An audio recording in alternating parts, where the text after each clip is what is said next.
Hadirin jamaah Jumat rahimani wa rahimakumullah. Alhamdulillah kita mengawali Jumat ini dengan bersyukur pada Allah Subhanahu wa taala. Kita masih diberikan kesempatan untuk membuktikan keberimanan kita kepada Allah Subhanahu wa taala dengan menunaikan ibadah Jumat di pekan yang baru, bulan yang baru, dan di tahun yang baru. Jumat pertama di bulan Al-Muharram 1446 Hijrah. Semoga Jumat ini dijadikan oleh Allah Subhanahu wa taala sebagai Jumat terbaik dari sekian rangkaian Jumat yang pernah kita tunaikan. Hadirin, Al-Imam Al-Bukhari mendokumentasikan satu riwayat yang kemudian dikuatkan juga oleh Al-Imam Muslim rahimahumallahu ta'ala. Ada dua sosok terdekat dari Nabi sallallahu alaihi wasallam yang dikutip dan didokumentasikan riwayatnya oleh dua imam ahli hadis mulia ini. Yang pertama, dalam satu dokumentasi Al-Imam Muslim nomor hadis 1163 terdapat satu riwayat yang disandarkan pada sahabat mulia Abdurrahman bin Sahar radhiyallahu taala anhu yang namanya kita kenal dengan sahabat Abu Hurairah. Satu kali beliau mengisahkan bahwa Nabi sallallahu alaihi wasallam pernah ditanya, suila an-nabiyyu sallallahu alaihi wasallam. Nabi sallallahu alaihi wasallam pernah ditanya, ayyu salati afdali? Ya Rasulullah, salat apa yang paling utama ba'dal maktubati, setelah yang fardu itu? Wa ayyu siyami afdal ba'da syahri Ramadan atau kama qala, dan puasa apa yang paling utama setelah puasa Ramadan? Maka Nabi sallallahu alaihi wasallam kemudian menjawab, aw kama qala afdalus salati ba'da salatil maktubati, salat yang paling utama setelah salat fardu itu as-salatu fi jawfil laili, yaitu salat yang ditunaikan di pertengahan malam, tahajud. Wa afdalus siyami ba'da syahri Ramadan, dan puasa yang paling utama setelah puasa yang ditunaikan di bulan Ramadan itu siyam Syahrillahil Muharram, yaitu puasa yang ditunaikan di bulan Allah, yaitu bulan Al-Muharram. Rawahu Muslim, diriwayatkan oleh Imam Muslim dalam kitab sahihnya nomor hadis 1163, dan riwayatnya tersambung kepada sahabat Abu Hurairah radhiyallahu taala anhu. Hadirin, hadis ini memberikan kesan yang istimewa pada bulan Al-Muharram karena disifati bulan ini dengan amalan-amalan yang tidak serupa dengan amal ibadah yang ditunaikan di selainnya. Tidak sama ketika kita tunaikan di bulan Safar misalnya, bulan Rabiul Awal.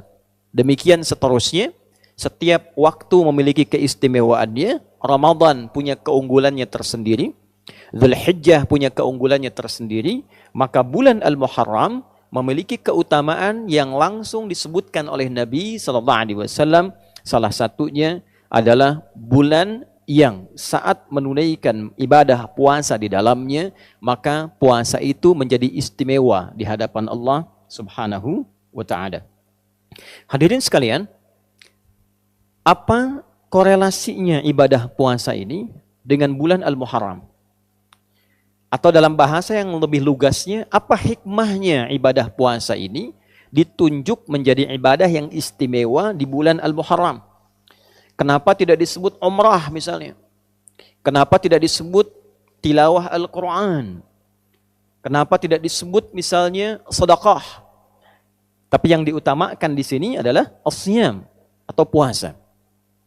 Hadirin, seperti kita ketahui, puasa adalah di antara amal ibadah yang saat ditunaikan di waktu yang sama dalam kondisi yang sama bisa meningkatkan ketaatan kepada Allah Subhanahu wa taala, taat sekaligus juga mencegah pelakunya berbuat maksiat. Seorang yang puasa umumnya bukan hanya menunaikan ibadah fardu yang terjaga, sunnah ingin dia kerjakan. Salat sunnah dia tingkatkan. Bacaan Al-Quran dia tingkatkan. Sedekah dia tingkatkan. Dan inti pada puasa, ini yang paling penting adalah ibadah ini memiliki kesan yang istimewa karena mampu dengan menunaikannya secara benar dapat mengendalikan nafsu syahwat manusia sehingga berpotensi ia meninggalkan perbuatan-perbuatan maksiat dan mencegah perbuatan terlarang di kemudian hari. Seseorang yang menunaikan puasa tentu tidak akan ia mengorbankan puasanya dengan berdusta. Tentu tidak akan terdorong dirinya untuk mencela. Akan menahan tangannya untuk mencuri. Akan menahan sikapnya untuk mengerjakan selalu perbuatan-perbuatan yang mulia saja. Itulah siyam. Itulah fadilah menunaikan ibadah puasa. Dan dengan inilah kemudian para ulama seringkali memberikan highlight, garis bawah, bahwa dengan menunaikan ibadah puasa itu kita mampu mengendalikan diri. Inti puasa, pengendalian diri. Inti puasa, pengendalian nafsu. Seseorang yang mampu mengendalikan nafsunya, maka ia akan mampu mencegah dirinya berbuat maksiat. Itulah sebabnya nafsu ketika disebut dengan fujur di antara namanya, lawannya adalah takwa. Wa nafsi wa ma sawwaha fa'alhamaha fujuraha wa taqwaha. Tujuan puasa mengendalikan nafsu, meningkatkan takwa. Itulah sebabnya ketika 30 hari atau 1 bulan kurang lebih kita menunaikan ibadah puasa Ramadan, tujuan terbesarnya adalah meningkatkan takwa, mengendalikan nafsu. Ya ayyuhalladzina amanu kutiba alaikumussyam kama kutiba alal ladzina min qablikum la'allakum tattaqun. Dengan menunaikan puasa itu diharapkan takwanya meningkat. Bila takwa sudah meningkat, otomatis nafsunya ditekan. Bila takwa meningkat, taatnya naik. Maka maksiatnya ditekan. Maksiat itu cenderung mendorong pelakunya untuk berbuat sesuatu yang terlarang. Perbuatan yang terlarang dalam syariat disebut dengan muharram. Mencuri terlarang, maka mencuri itu muharram. Minum khamar, miras santika itu muharram. Korupsi itu muharram. Berdusta itu muharram. Hukum yang melekatkan pada setiap perbuatan yang dilarang, hukumnya disebut dengan haram namanya. Mencuri itu muharram, hukumnya haram. Korupsi itu muharram, hukumnya haram. Bila kita ingin berlatih meninggalkan segala yang dilarang itu dan memulai pada waktunya kita untuk mempraktekkan itu, di waktu ini saya ingin meninggalkan segala yang dilarang. Maka rumusnya di antaranya dalam bahasa Arab, tambahkan al pada nama kalimatnya. Sesuatu yang dilarang muharram, tambahkan al disebut dengan al-muharram. Maka bulan pertama dalam penanggalan Hijriyah dinamakan dengan al-muharram bukan sekedar ingin mengabadikan nama itu yang memang sudah ada semenjak di zaman jahiliyah dan jadi konsensus kesepakatan bahwa bila tiba waktu itu bulan al-muharram itu maka setiap masyarakat berlatih. Setiap masyarakat mencoba meninggalkan segala yang dilarang. Disepakati oleh masyarakat pada masa itu. Anda bayangkan zaman jahiliyah saja, kalau sudah masuk Al-Muharram, sudah viral dari masa-masa sebelumnya. Jangan bertengkar, jangan saling membunuh, jangan saling menyakiti. Itu ada konsensus. Maka Islam datang mengukuhkan itu, sekaligus memberikan satu sinyal isyarat bahwa tidak ada perbedaan syariat zaman-zaman Nabi sebelumnya yang ditutup disempurnakan oleh Nabi Muhammad SAW. Itulah sebabnya ketika satu di antara bulan Hurum disinggung dalam Al-Quran, di surah ke-9 At-Taubah, di ayat ke-36, ketika Allah mengatakan, Inna iddatasy syuhuri indallahi 12 syahran fi kitabillah, yauma khalaqas samawati wal arda, minha arba'atun hurum. Dzalika ad-dinul qayyim, fala tadhlimu fihinna anfusakum. Sungguh, Allah menegaskan jumlah bilangan bulan yang Allah telah tetapkan sejak mencipta langit dan bumi itu Yang mengiringi perjalanan waktu kita setahun ada 12 bulan. Dari 12 itu ada 4 bulan yang terhormat, bulan hurum. Bulan kita menjaga diri, menjaga kehormatan, mengevaluasi, meninggalkan maksiat. Itulah ketentuan agama yang benar. Maka bila telah tiba di 1 bulan itu, maka jangan sampai kita melakukan perbuatan-perbuatan yang terlarang. Jangan menzolimi diri. Lisan itu fungsinya bicara yang baik. Ketika lisan digunakan pada yang tidak baik, itu zalim namanya. 4 bulan ini 3 berurutan kata Nabi. Thalatha mutawaliyah. Dzulqa'dah, Dzulhijjah, Al-Muharram.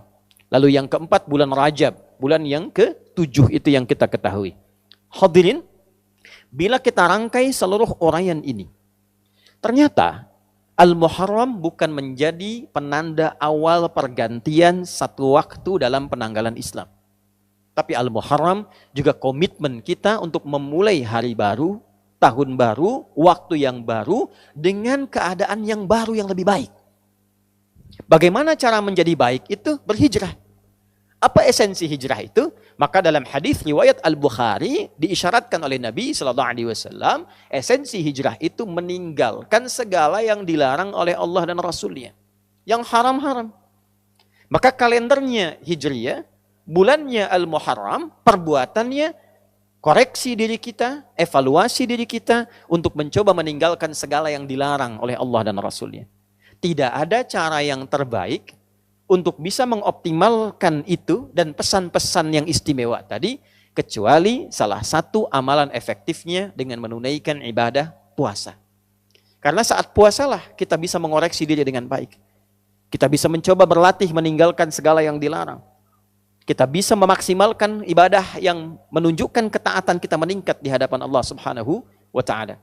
Itulah sebabnya Nabi SAW ketika ditanya oleh segelintir sahabat, puasa apa yang istimewa, yang utama setelah Ramadan, maka Nabi tidak ragu mengatakan puasa yang ditunaikan di bulan Allah Al-Muharram. Dilekatkan dengan nama Allah untuk menunjukkan keistimewaan bulan Al-Muharram ini. Hadirin rahimani wa rahimakumullah. Apakah utuh puasanya di bulan Al-Muharram ini? Apakah sebagian saja? Para ulama ada yang mengatakan karena Nabi menyebutkan bulan Al-Muharram, maka ada yang menghukumi silahkan. Sebanyak-banyaknya tunaikan di bulan Al-Muharram itu. Ada yang membatasi dengan memberikan keutamaan tanggal 1 sampai 10. Ada yang tidak membatasi, bahkan menambahkan keutamaan kalau yang biasa Senin dan Kamis, Ayyamul Bid ditunaikan di bulan ini maka meningkat keutamaannya.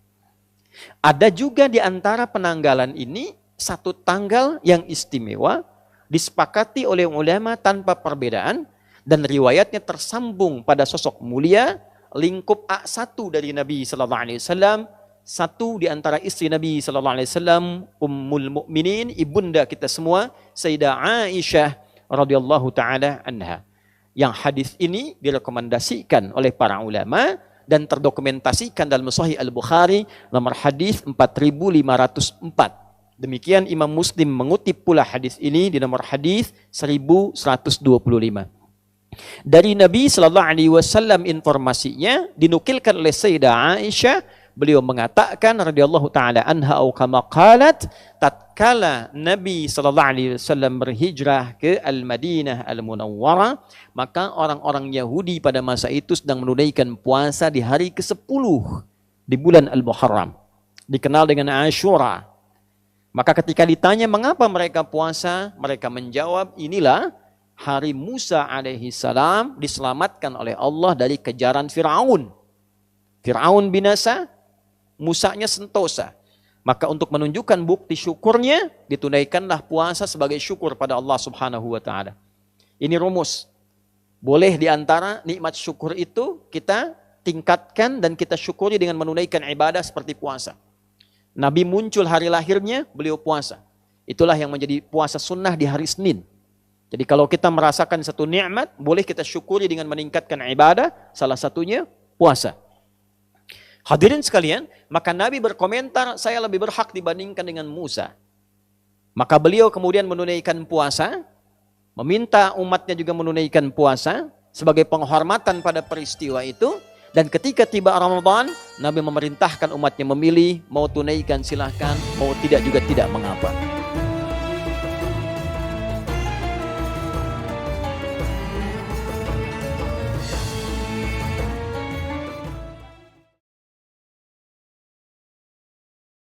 Hadirin, ternyata penelusuran terhadap riwayat bukan hanya peristiwa Musa yang terbebas saja.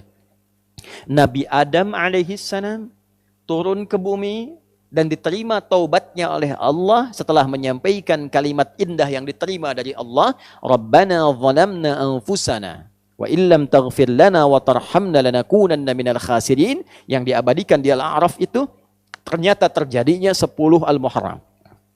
Nabi Nuh alaihissalam ketika kapalnya itu yang telah dihantam oleh badai, kemudian muncul banjir dan beliau selamat dengan pengikutnya, keselamatannya terjadi di bulan Al-Muharram di tanggal ke-10. Dan peristiwa-peristiwa besar lain banyak mengiringi, menunjukkan perubahan, menunjukkan evaluasi, menunjukkan muhasabah yang inti seluruhnya ini terdapat dalam puasa. Jadi wajar ketika tanggal 10 Al-Muharram ada puasa sunnah dan memberikan manfaat menggugurkan dosa yang pernah dilakukan, maka bagaimana cara menjalaninya? Bukan sekedar menahan lapar dan haus, tapi kita mengoreksi diri kita seperti Nabi Adam mengoreksi dirinya, kakek moyang kita. Ada istighfar yang kita bisa sampaikan pada Allah Subhanahu wa taala. Yang kedua, ada yang dicontohkan memulai jalan baru untuk meninggalkan maksiat. Umat Nabi Nuh banyak maksiat, muncul banyak cobaan, muncul banyak masalah. Maka tolong dicek. Kalau dalam kehidupan banyak masalah yang tidak tuntas, tidak selesai, coba dicek. Kalau tandanya bukan ujian rasa cinta seperti Allah menguji para nabi, para rasul, boleh jadi ada maksiat yang pernah dikerjakan. Koreksi. Atau kita tunjukkan bukti syukur pada Allah. Selama ini jarang kita syukuri nikmat. Banyak meminta sesuatu yang tidak ada, yang ada lupa disyukuri. Maka ambil pada kisah Nabi Musa diselamatkan dari Firaun, syukuri. Maka niatkan hari ke-10 itu kita menunaikan puasa untuk mensyukuri nikmat Allah yang didapatkan sampai detik itu. Yang kedua, kita komitmen mengoreksi diri untuk menjadi pribadi yang lebih baik. Dan yang selanjutnya, kita menatap masa depan dengan menyiapkan agenda-agenda baru yang diridhai oleh Allah Subhanahu wa taala. Itulah Al-Muharram, itulah awal bulan Hijriyah, bukan sekedar berganti tanggal, berganti tahun, berganti tulisan, tapi menghadirkan komitmen yang berganti dari maksiat kepada taat. Barakallahu li wa lakum fil Qur'anil azim wa nafa'ni wa iyyakum bima fihi minal ayati wa dzikril hakim wa taqabbala minni wa minkum tilawatahu innahu huwas sami'ul alim. Ud'ullaha yastajib lana wa lakum jami'an.